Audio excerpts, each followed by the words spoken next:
35তম বিসিএসে আসা একটি অঙ্ক। এ ধরনের অঙ্ক দেখলে আপনি কখনোই ভয় পাবেন না। x⁻³ মাইনাস 0.001 ইকুয়াল টু 0 হলে এক্স স্কোয়ারের মান কত? ওমা, এক্স স্কোয়ারের মান বের করতে বলছে, তার মানে এক্সের মান তো বের করা যায়, কিন্তু এক্স স্কোয়ারের মান কীভাবে? আসুন, দেওয়া আছে দিয়ে শুরু করবেন এবং x⁻³ আর হচ্ছে এটাকে ওই পাশে পাঠিয়ে দেবেন 0.001, ডান পাশে পাঠাইলে তখন আমরা মাইনাসটা চলে যাবে।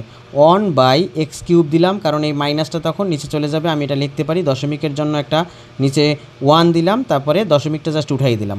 এবারে দেখেন x³ সমান উল্টাই দিলে কী হবে? উভয় পক্ষে উল্টাই দিলাম, তাহলে x³ সমান এই 1000 হচ্ছে 10³ দিলাম। 10³ দিলে তাহলে এখন কিউব বাদ দিলে থাকে কত? x=10।